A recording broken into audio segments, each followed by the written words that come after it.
Hey, want to hear a story? Jeremy Black, aka the Twitch streamer Arcadum. He was once on the top of the D&D actual play scene. For the briefest of months, this guy was as big, if not bigger, than Matthew Mercer and Critical Role, which are widely known as the biggest D&D show of all time. That's the level this guy was getting at, and not without reason. He was collaborating with some of the biggest streamers on all of Twitch, from Joe Cat to Moist Critical to freaking Iron Mouse. This guy had some big people in his corner and allowed him to exponentially grow his audience. It seemed like there was nowhere to go but up for Arcadum, with 20,000 live viewers. But in August of 2021, he'd have a controversy that would have him go from 20,000 live viewers to 20. Multiple high-profile Twitch streamers came out, former friends and collaborators of Arcadum's, all echoing the same message, that behind the scenes, this guy is manipulative, abusive, and exploitative to almost every woman that he's had in his life.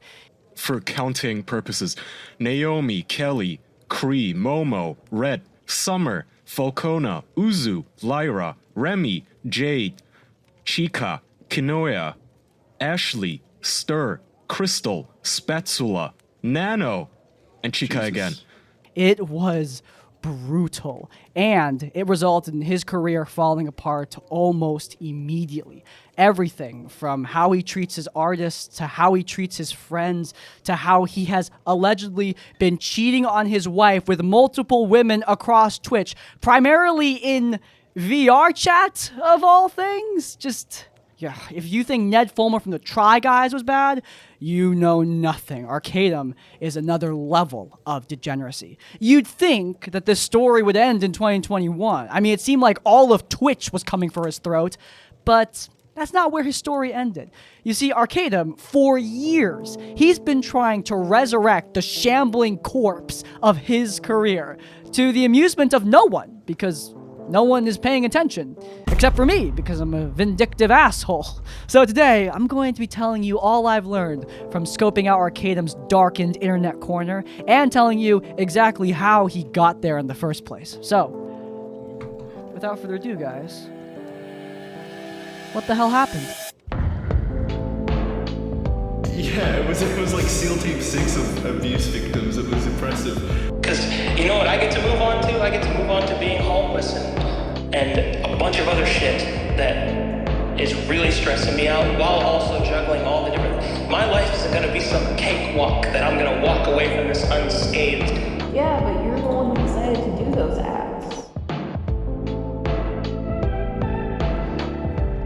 Okay, up until 2021, Arcadum had seen very, very few controversies. I can't exaggerate this enough. His audience were caught completely off guard, as multiple women who work with this guy all came out with the same message, all at the same time. They had coordinated this behind the scenes because Arcadum had a very, very established presence on the internet. If one of these people spoke out alone, they likely would have been shouted down very, very quickly. It would have been easy for Arcadum to turn down the noise, but if they all spoke at once, in unison, with concrete proof of their message, then it would be very, very hard to ignore. So, that's what they did. I couldn't possibly cover every single account. Just the initial wave of allegations is way too much for me, and there was even more that came out after that. I mean, seriously, it was like every person who had met Arcadum had something horrible to say about the guy. It was crazy. I will be doing my best to give you the spark notes. So let's start with something more mundane, how he treats his artists. Arcadum had his living world of Virum. This is where all of his Dungeons & Dragons games took place. It was a core part of his brand, a core part of his DMing. A lot of his fans followed him because they felt like they were a part of this living world. And if Arcadum wanted these fans to see the living world and the characters within it, he would, of course, need illustrations. Hence why he hired plenty of artists. How he treated these artists, allegedly, was not great. Here is an account from Spats. Spats had plenty of things to say about Arcadum's inappropriate behavior behind the scenes, but we're going to focus on what she says about Arcadum specifically when it comes to the artists. She recalls a situation where Arcadum was late on payments for 2 artists. They were just not getting invoiced for the work that they had done for the guy, and so She talked to him about that. His response was not great. I was there to back up artists Sketchu and Choir about their payments being late, and I saw firsthand how he talked to them. Arcadum yelled and screamed at me when I asked when was the last time he paid Sketchu and Choir, saying things along the lines of, "How dare you accuse me of not paying my artist? Do you know how much I spend a month, etc.?" I was shocked. Dude was lying to my face. I saw the unpaid invoices and paperwork of all the work Sketchu and Choir did for him. Choir had his receipts, and he said he wasn't paid his latest invoice. Arcadum made up the excuse of just waiting until Twitch had finally paid him. Yeah, that's not great. You should pay your people on time. But how Arcadum apologized to this person is also very telling. You see, he apologized just to her, not to the artists that he had left unpaid. I hope we are cool. It was not my intention to lose my cool or anything. Yeah, we are cool, dude. They just had things they wanted to discuss. I know things get heated. I didn't mean it that way. Thank you for DMing me about it. I know you got a lot on your plate, obviously. Choir and Sketchu are working super hard along with everyone else. I know this will be great. Yeah, I know they are. He knows that they're working hard, but he never gave them an apology. Just her. Wonder why? He rarely thanked anyone for the work they put into Callous Row. When he did, it was like pulling teeth, where he would then say how hard he was working when he was never around. He may have financed Callous Row, but the staff and the players' work is what made it function. He talked down to the people helping him constantly and took everything as an attack. That's not it, though. Arcadum has problems with ego, clearly, and paying his people on time, which would be bad enough, but what about deadlines? I mean, when you're running a D&D actual play and you need character art, I know some actual plays that give their artists months to finalize those pieces. Critical Role has art ready months before the campaign even starts. I myself make sure to let the artist know the deadline, and it's usually a month and a half out. Arcadum, guess he's working on a very different timeline. This next account comes from Somersault, another person who knew Arcadum from his time on his show Callous Row. Arcadum refuses to reprimand his players for not doing the required preparations to play in his D&D games. This has happened much more frequently in this new phase of his games. I have been making tokens for Arcadum. Sometimes I would be given the information to make these tokens for Arcadum only hours before the session. Anyone who has had strict deadlines can understand how hard it might be to be told that you need to do a rush job on a task. As if this wasn't bad enough, not all players would actually even finish building their characters before the first session. That means I would be only given information to make these characters for people in other campaigns that I did not know. Maybe 12 hours before the session was supposed to take place. Once, I even had to make tokens 2 hours before the session. That sounds like a nightmare, but Arcadum, he had a very specific way of smoothing things over with Somersault. You see, this person believed that they mostly just had a professional relationship. Like, they're friends, yeah, but, you know, it's nothing more than we work together on the D&D campaign. We're friendly with each other. Arcadum wanted a lot more than that. Hey, I was wondering, why you don't ask to hang out with me? I don't mean to bring you down or anything, but I constantly feel like I am the person no one wants to hang out with or spend time with. And I don't know why, but I felt like when I introduced you to Heart of Tear, it seemed to me that you would just spend so much time with Whoops and Tate. And I hope it's not some, like, untoward jealousy, but I feel really awful about it. I don't really know why. It's been a week since you messaged me, and honestly, I want a friend in you, Summer. But I feel like no matter how much I want that, it's not what you want. And I'm sorry for bringing it up. I honestly feel like I should just let it go. Sorry to dump all that on you. Yeah, this guy is very dramatic and clingy and desperate, and we're going to see that a lot more. Time for the bad part. This video is sponsored by Run from the Dark, a folk horror role-playing game, available for pre-order now on Kickstarter.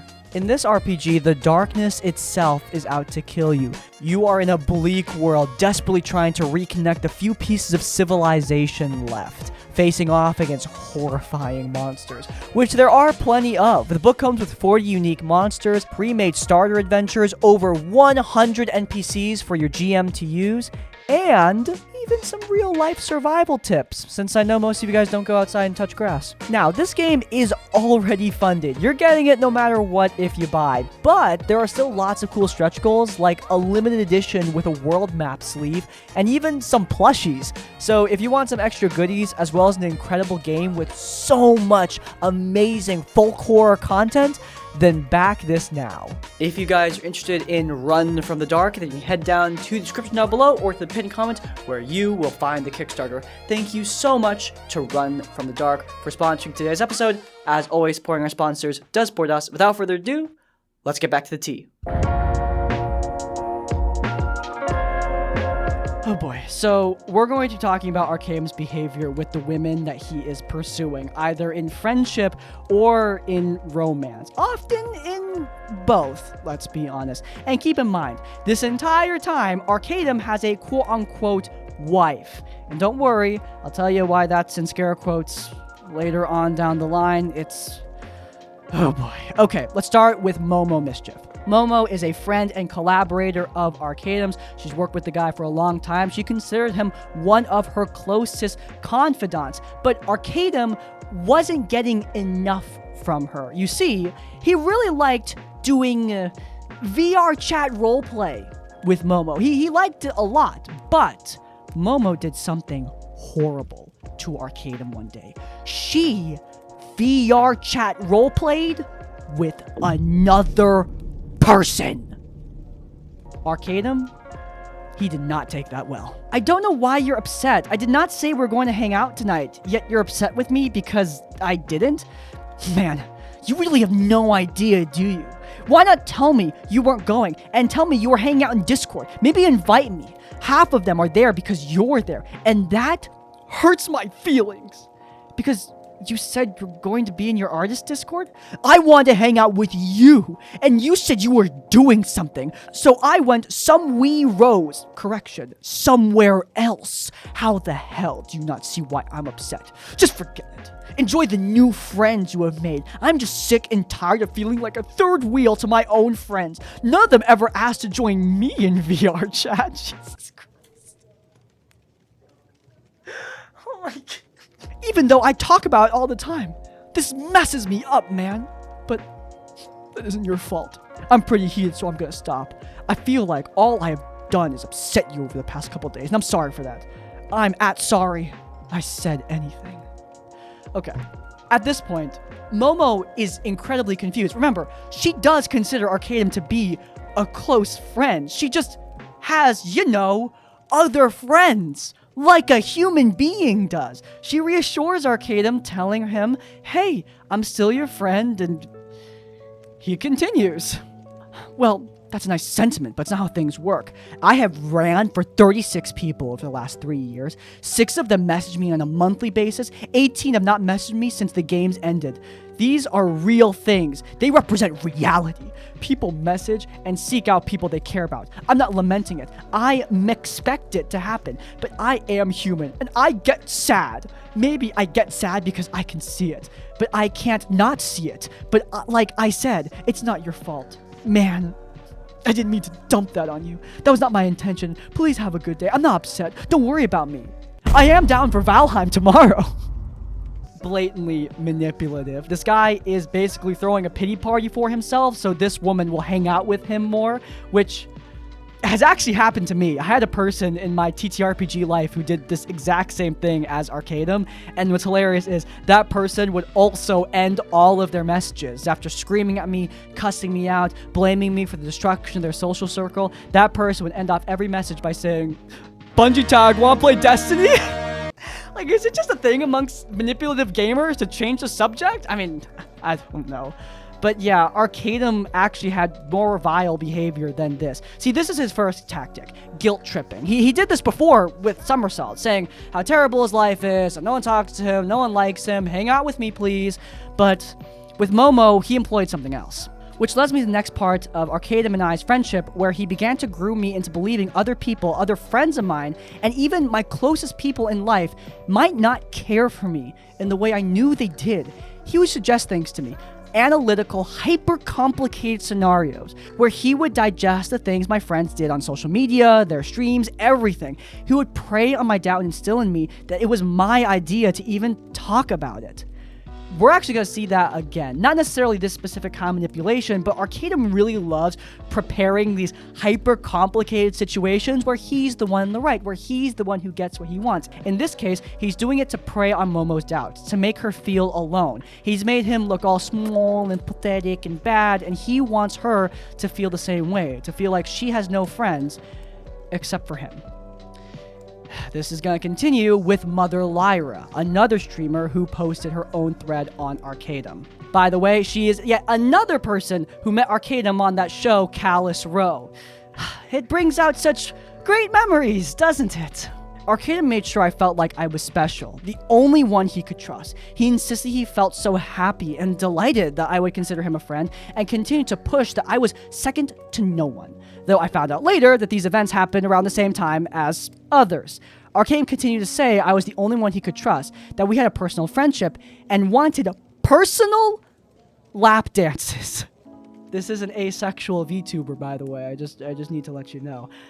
He's very aggressive sometimes, and this woman was not like fully interested in Arcadum. Sometimes she would entertain his nonsense, but other times it just comes off as needy. Hope y'all are doing well. Yay, I was playing a whole lot of Divinity of the Boys, and time passed fast. I'm so heckin' tired.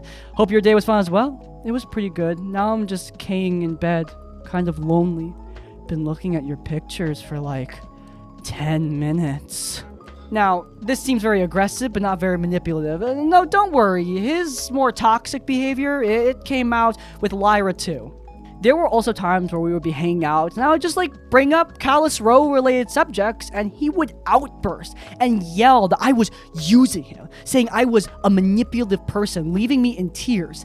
Then after I insisted it was just a conversation topic, he would turn around and say that he never meant any of that. His life was stressful, and I was the only one he could trust these days, and how horrible of a person he is for yelling at me. Yeah, we're already seeing this guy get really creepy, and the next bit is going to be a story time with a streamer named Peach Jars.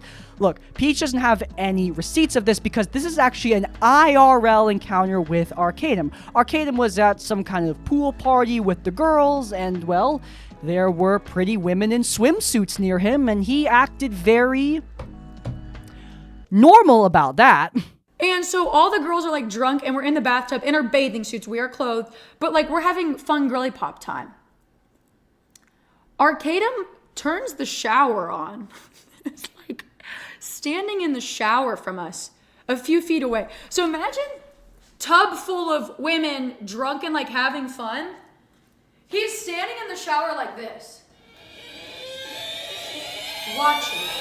Peaches, nor I, are trying to say that men are banned from being in the same room as women when they're wearing swimwear. That would be ridiculous. No one's saying that. But dude, just generally, no matter who you're with, if you're doing this, it's weird, man. It's heckin' weird. Okay, next up, the account that, in my opinion, made this whole thing go as viral as it did. Frankly, multiple high-profile streamers all saying the same thing about a guy like Arcadum. That's gonna get enough attention as is, but all of the videos that they posted, they were all just videos that prove the legitimacy of these messages. No one had a video of Arcadum himself saying these things with, his mouth. They were all his friends. They genuinely liked the guy at the time, and they weren't trying to, gather evidence. But one woman, she actually did record Arcadum's nonsense. Enter Naomi. This is where things start to get really, really rough. You see, Arcadum here, he is, quote-unquote, married when he decided to start confiding in Naomi. The same kind of stuff he's been doing before. Trauma dumping, love bombing, and eventually he wanted to get intimate with her. Again, while he's married. In this call, he said, "I would like to request to formally court you," and so on and so forth. I turned him down because I was interested in someone else.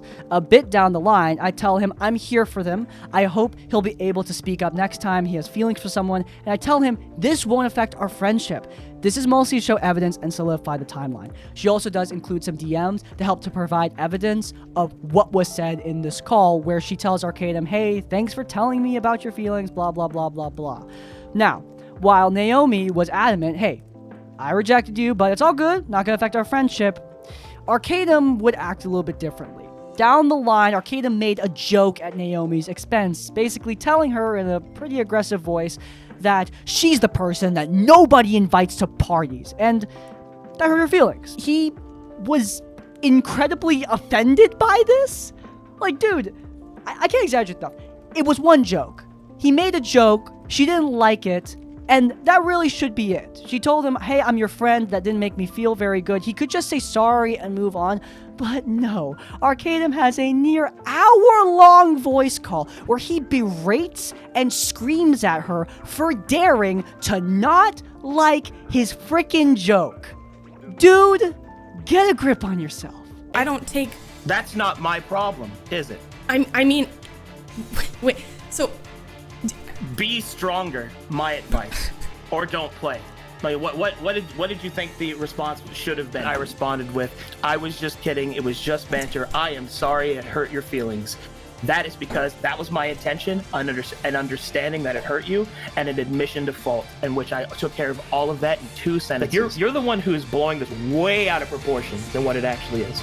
Probably because you've had an emotional day. With the context that Arcadum is playing the whole, "I'm a small guy, look how sad and pathetic I am, oh my god, no one loves me or hangs out with me," it is just adorable seeing him play the tough guy act with this woman, trying to pretend like his military service, where he was allegedly dishonorably discharged, pretending like that somehow makes him a tough guy, even though he still looks like this.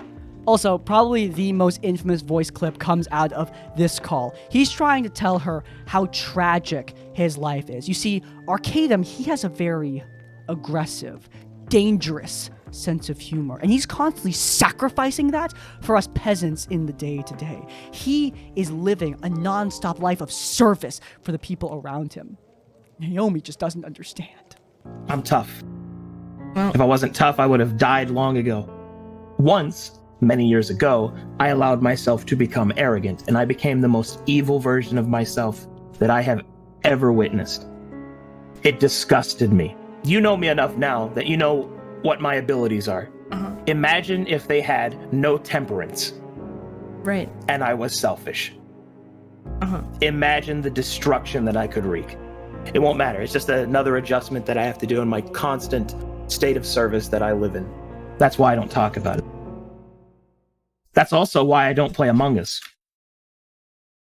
I mean, That's why I don't play. That's why I don't play it. The first tier group, where we all play together, you joined us.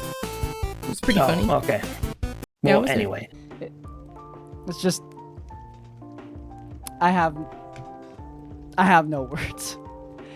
In any case, I want to also note that when he asked this woman out, he wasn't just married. He was also asking a bunch of other women out. For example, Kelly, our next account. Surprise, surprise, this woman also met Arcadum on Callous Row. He was a close confidant of hers, and he, after trauma dumping, love bombing, same tactics, he would ask her for sexual pleasure.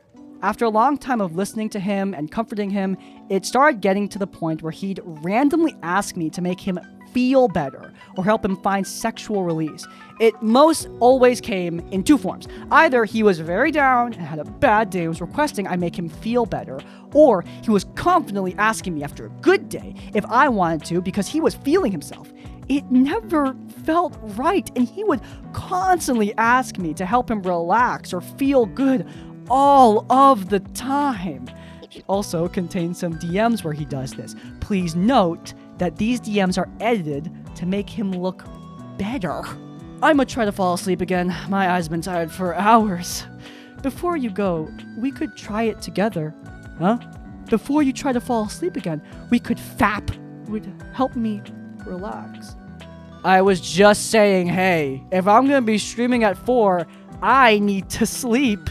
Alrighty then, no big deal. I just thought I would ask and see if it would help you as well. I just know you would get me there really good.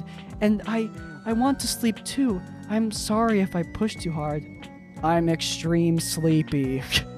You know what's crazy? She called him out for editing those messages. Because, like, again, if you look at the top, you can see that he edited the messages. And she's like, hey, man, why'd you edit those messages? And he's like, oh, well, I felt bad. As if the edited messages make him look any better. Jesus. But you're probably wondering, okay, he's doing all this stuff behind the scenes of his wife. What was he saying about his wife to these women? Well, the next account from Uzarim helps to explain that.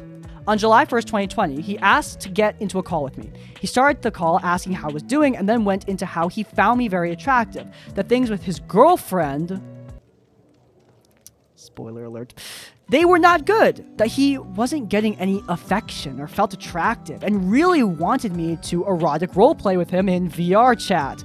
I had just gotten out of a relationship a few months ago and I was not comfortable at all. Nor was I attracted to him in the slightest. So yeah, that's what he's saying about his quote-unquote wife behind the scenes to the people he's flirting with. He's calling her his girlfriend. Huh, weird. Anyway, the final account comes from a woman named Falcona. This is by far the worst of the accounts. I am about to describe for you the time that Arcadum allegedly assaulted this person. This is like your final trigger warning, okay? This is going to go in detail and it gets pretty graphic. So if you need to skip, feel free. Here we go. Once my roommate went to bed, Arcadum asked me to scratch my back and play with my hair. I was okay with this because he hadn't been intimate with me before this point, and I'm super friendly in this sense with others. It was only when his hands started wandering where they shouldn't when it became something more. I finally got the courage to get up from my seat I was in. He also stood up and attempted to embrace me very close. I allowed it because I assumed it was a hug, only to feel his erection against my leg. I remained motionless and did not touch Arcadum back in any way, shape, or form. This weird lasted several minutes as he cried into my neck. I could feel him gripping at my shirt and pants and holding me violently and just crying into my neck. When I went to leave the room, he asked for another hug in the frame of the door. For reference, I'm about 5'3". Arcadum is a larger man in both size and height. I agreed out of submission to his emotional distress, which led to him forcing me up against the wall and proceeding with his version of a hug. Again, my body was touched and grabbed at, purposely avoiding anything intimate. It felt like hours, but most likely went on for minutes. But the line was crossed when he started kissing my neck and trying to hide it behind his crying. I pushed him away as gently as I could and disengaged politely to my room. This is the first night that I locked my door before I went to sleep. My mistake in all these encounters was remaining silent and not telling him to stop, but years of sexual and emotional abuse from older men has taught me to just let it happen and move on. So that's exactly what I did. I was terrified, not only for my physical safety, as he easily could overpower me if I retaliated, but I also feared for my career that was so deeply intertwined with his community. If that allegation is true, then oh my god, this guy sucks. Luckily, I'm not the only one who believed these stories.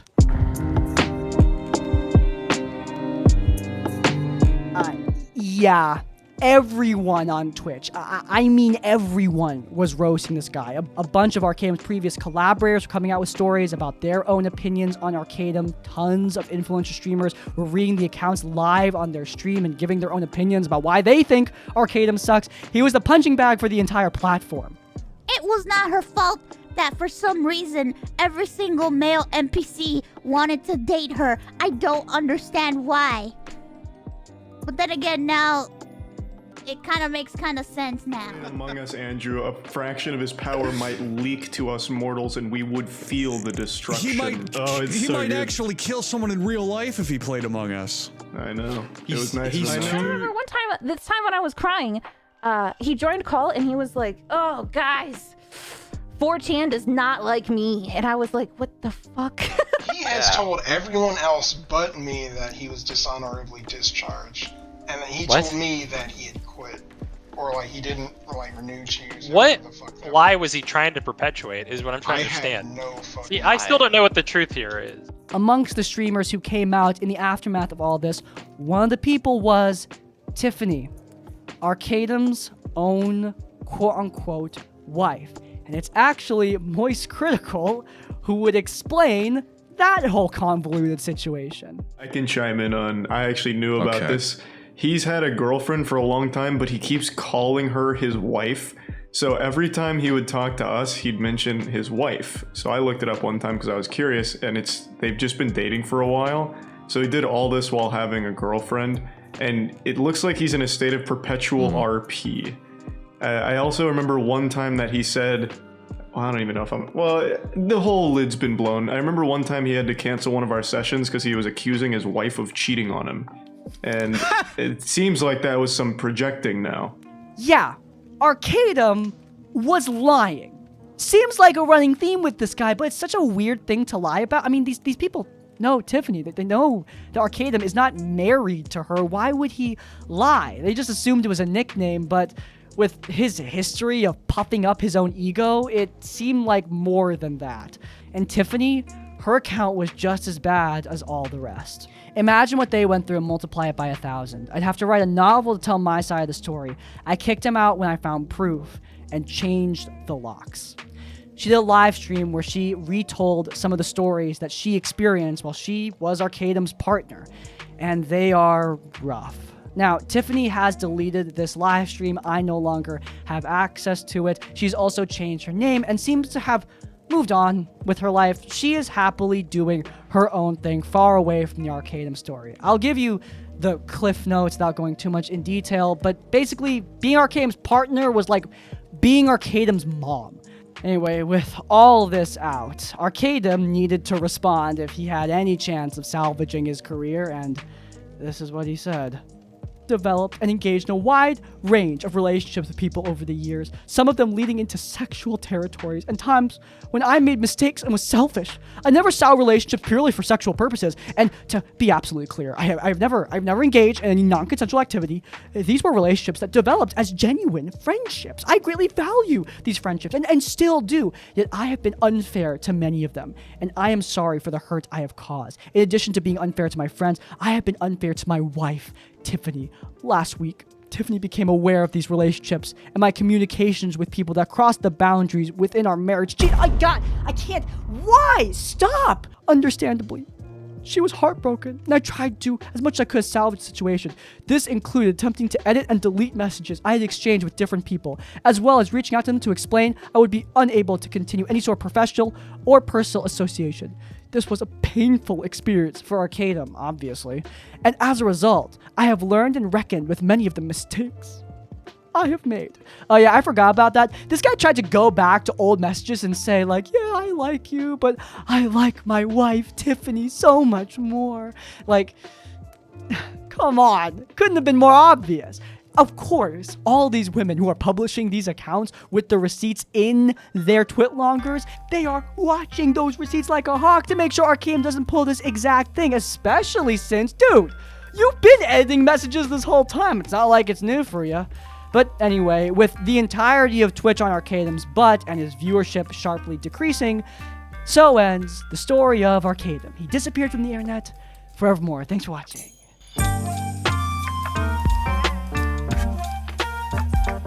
Yeah, no, I'm kidding. He came back. Oh my god. Bro could barely wait a year. Man quietly returned to streaming on Twitch like he used to with a new set of players who, let's be clear, none of which had any major Twitch streaming careers. I don't think anyone who wants to build a career on the internet wants to work with Arcadum at all. The dude is basically a living leper. But the people who called him out before, none of them really paid attention to this desperate return. To be quite frank, I don't think almost anyone noticed outside of people who are deep in the tabletop world, because this is like our biggest scandal. Blaine Simple talked about Arcadum's return to Twitch. Some asshole named Crispy's Tavern badly talked about on old podcast episodes. Seriously, don't watch it. It's kind of cringe. I did a bad job. In any case, Arcadum would release a brand new apology attempting to absolve himself of wrongdoing. And this one, it's a lot less desperate. The flavor is more fiery. I continue to vehemently deny absolutely and completely any of the accusations of assault or taking advantage of people for sexual gain. I always intended to keep this in my personal life, along with a relationship that was failing and was for a long time, but my desperation leaked to the public. I tried to start relationships I wasn't ready for and didn't want to face my failing one properly until it was too late. I want to again apologize to my community, my players, colleagues, and partners, and anyone who was negatively affected by my actions. With the continued therapy, I am in better control of my emotions. Frankly, I'm a weird, dramatic guy, and using an analytic to translate my emotions was not a wise thing to do, especially since I was wrong about the numbers. 17.8%. The use of D&D in order to make friends has a 17.8% retention rate. That's the tragedy that I live. It was really more like 1%. The CIA could sit me down, rip my fingernails off one by one. You could not get me to admit that. Oh my god, man. Oh. It's so interesting seeing him try to reframe the situation. Like, it wasn't me cheating on my girlfriend slash fiance slash wife. He rotates between each label. It wasn't me cheating. I had a failing marriage, okay? It was falling apart. And because of that, I was just looking for another girlfriend. You know, ignoring the fact that he was flirting with all these women at the same time, and also ignoring the fact that his quote-unquote flirting was more like, you know, harassment. Why are you trying to reframe this like you're the victim? You don't have a right to keep these things to your personal life if you're hurting people. Well, if you're wondering why he decided to return at all, he actually also clarifies that he blames therapy. It's therapy's fault. After conferring with my therapist and discussing with my loved ones, it became clear to them that returning to my profession was the key to my happiness, despite my hesitation. They saw the joy in me as I talked about my love for creating worlds and sharing it with others. It was a unanimous decision to pursue what truly makes me happy, and I couldn't be more grateful for their support, especially Tiffany, who, despite having the most reasons to be angry with me for things I did, she forgave me and supported my return. Tiffany has said nothing about Arcadum publicly since she said she kicked him out of the house and changed the lock. I mean, sure, he could be telling the truth, but based on everything we've been seeing, I'm starting to believe we can't really trust this guy. What's deeply sad about Arcadum's return is how he talked about it. You see, on his Twitter, Arcadum would post milestone after milestone, celebrating the growth of this new era of his Twitch career. We just passed 1,000 subscribers on Twitch. We're back, baby. Arcadum is back in the spotlight. He's doing great, except he's just lying. Dude, you don't have 1,000 subs on Twitch. Your analytics are public, man. Like, I can see them. I can see you don't even have 100. Dude, you don't even have 50 subs on Twitch. Come on. Like, why are you doing this? It's actually a theme with Arcadum pretty consistently. He loves to lie about how his career is going, tries to buff up that he has this amazing, massive, thriving community behind him, just like he had before, when if you're paying attention to any of his social medias, his community is dead. And it's so weird that he's lying about this because Arcadum is not unsuccessful. Yeah, you heard me right. He's not unsuccessful in that he's actually making a decent chunk of cash. He's not rich or anything like that, but he has transitioned to a new monetization style. He's not making his money off Twitch anymore. He's making his money off sugar daddies, baby. And by sugar daddies, I mean his paid D&D players. Yeah, that's right. The reason why his players don't have any major Twitch careers is because they're not streamers. They're customers. Arcadum has transitioned to becoming a paid dungeon master. He's around about 30 to 40 paid players, as far as I can tell, each paying $180 a game, though he does fluctuate on the price. That is a lot per game, and frankly, $180 a month to play with frickin' Arcadum? Really? But, I mean, to each their own. If you have $180 a month, 30 to 40 players, that's a respectable living. Arcadum doesn't need to pretend like he's still famous. He's just not. It's a fact. He fell off. Period. End of story. He has money. He's not going to starve. He could just entertain his sugar daddies and keep on playing his D&D games. He doesn't need to stream it. He doesn't need to pretend like he's still where he was before. But he does anyway. And frankly, I find that deeply fascinating. When he's not blatantly lying about his success on Twitch, he's lamenting his station in life, which is just such a funny duality. Like, oh my god, my Twitch career is doing so well now, to, oh, I lost everything. The funniest example of this is this tweet. This situation really reminds me of how easily rumors and accusations with no evidence can ruin lives. If you're wondering what he's responding to in that tweet, he's responding to Dr. Disrespect. Yes, Dr. Disrespect. The guy who Dr. Disrespected the age of consent. Yeah, that Dr. Disrespect. Arcadum, that's a great guy you really want to tie your career to. Great job, man. It's even crazier, too, because, look, I don't like Dr. Disrespect or anything, but objectively speaking, comparing the evidence against Dr. Disrespect compared to the evidence against Arcadum, it's completely different wavelengths. Arcadum, you were caught in 4K. Like, multiple times by multiple people. Even just taking it at their word, I'm talking about dozens of Twitch streamers all saying the same thing about your behavior, including someone who used to be your partner. That's worth listening to at base, but on top of all of those people just attacking you at sheer volume, they each brought their own pretty concrete evidence of your behavior, including a frickin' voice recording. This was too early for Arcadum to just be claiming it's all AI, so, I mean, sorry, buddy. You're cooked no matter what. Now, in terms of what's going on with his paid D&D games, you might notice on Patreon that he fell off hard, from thousands of dollars a month to around about $500 a month.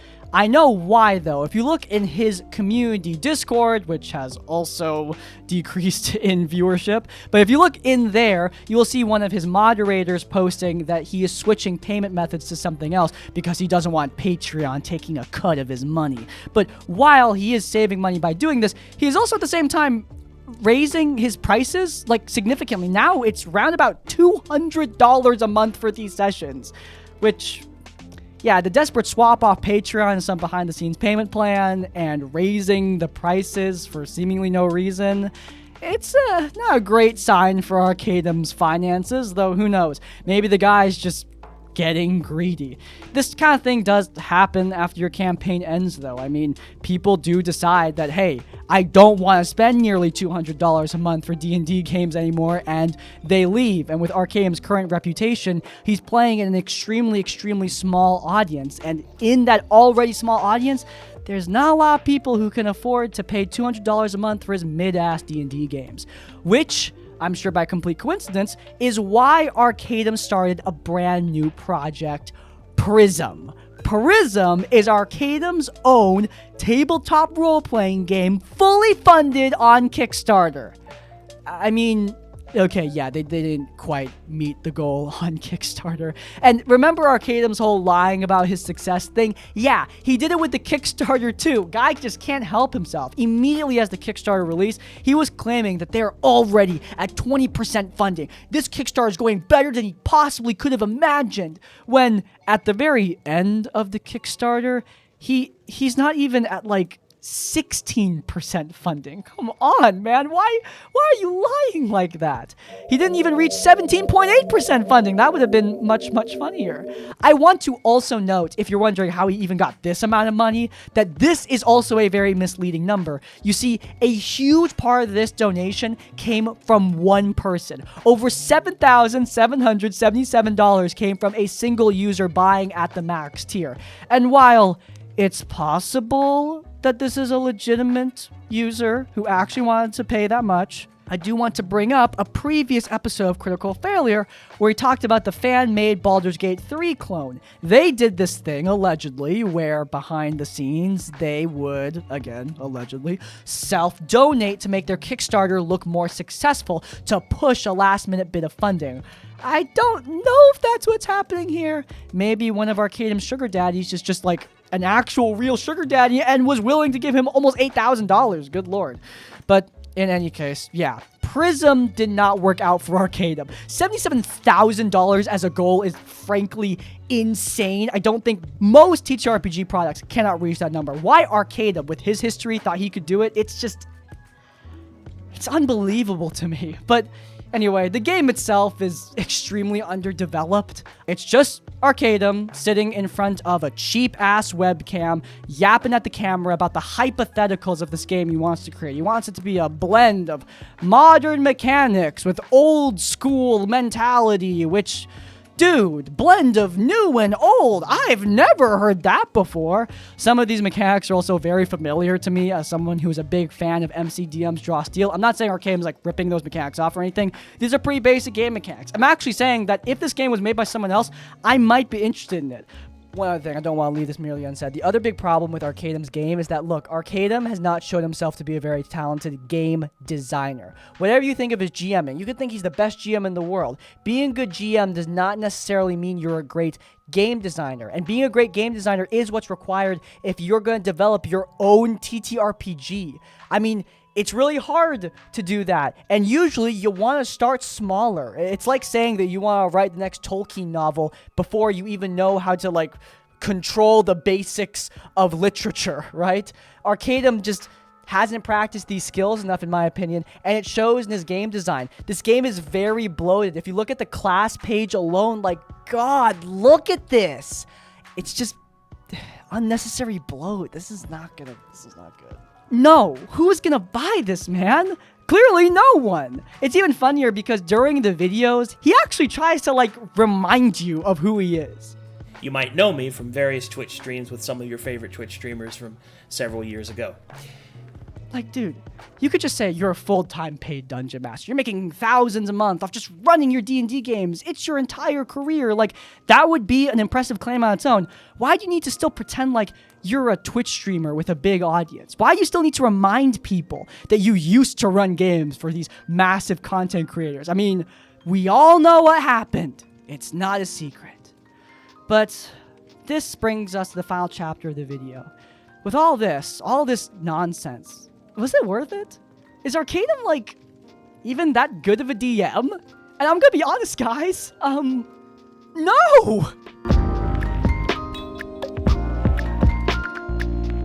Look, I want to make it clear. I watch his shows, and he's good. Okay, he's a good storyteller. His stories are engaging, and he's good at engaging his players. And you think that, okay, that makes him a good game master. But being a game master is not just about telling a story. It's about telling it with other people. If you just want to tell a story, write a fucking book. Being a game master is about more than that. It's about working with your friends. And Arcadum just can't do that. He's usually flirting with his friends. But when he's not doing that, he's just being an asshole. All of us needed to pretty much get blackout drunk before games just because it was D&D, you know? Oh my god, it was scary. No?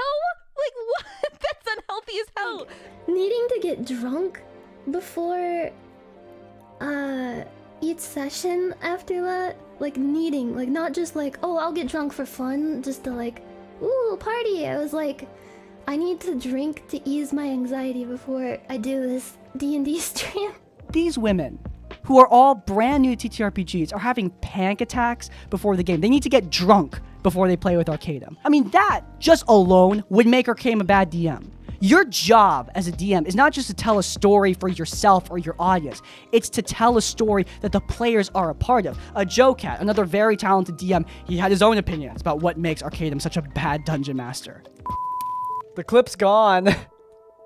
I do remember what Joe Cat said because I've watched this clip 1,000 times, but essentially the guy explained that Arcadum had a habit of just yapping to himself as NPCs, as well as really rushing the players and not letting them plan out a response to the scenarios Arcadum put them in. Like, for example, hypothetically, a carriage would be rushing towards the players, and the players would be like, okay, how do we respond to this carriage? But before they could respond, Arcadum would be like, the carriage hits you! And the players are like, what the heck? Didn't get to do anything. And then Arcade would be like, well, statistically speaking, technically, you definitely had statistical. Clip's gone, so I guess this is kind of one of those, trust me, moments. Sorry. If you can't include the players at your table, you are not a good DM. You could tell the best stories, have the most vivid descriptions, but if the players aren't having fun, none of it is enough. And based on what I've seen from Arcadum, he hasn't learned from this. And for those of you who are former fans of Arcadum, I want to make this clear. I'm not trying to judge you for loving his games. Objectively speaking, from a viewer standpoint, they were great. I mean, he's bad because of how he treated the players. That's what makes him so awful. And I want everyone to take that message away. That if you want to be a good game master, you need to be a good person too. Arcadum just wasn't that. But in my opinion, a big part of what made Arcadum's community so special, what made the living world of Virum so great, it wasn't freaking Arcadum. Yeah, Arcadum funded it, but it was the artists that made it work. It was the players that made the game charming. And what made the world feel living, it was you guys. You guys, the community, the former fans of Arcadum who supported him, you guys are what made his game so awesome, what made his world feel alive. If he inspired you to run your game, strive to run better games than him.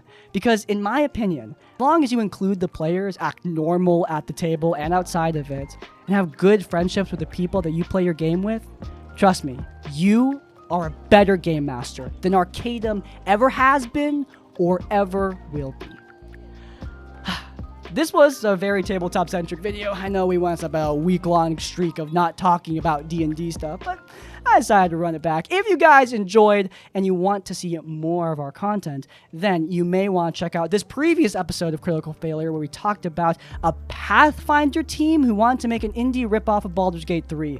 Another Kickstarter failure. It's linked up in the cards. But before you go, you might want to let me know if you were loyal to the tavern by leaving the comment 17.8%. So let me know you made it to the end of the video. You might also want to leave a like on this one and subscribe to Crispy's Tavern so you don't miss any of our content that comes out. And finally, you can buy our merch or subscribe to our Patreon. Remember, these things are what makes these videos possible. In essence, like, comment, subscribe, support. I will see you all next time. Farewell.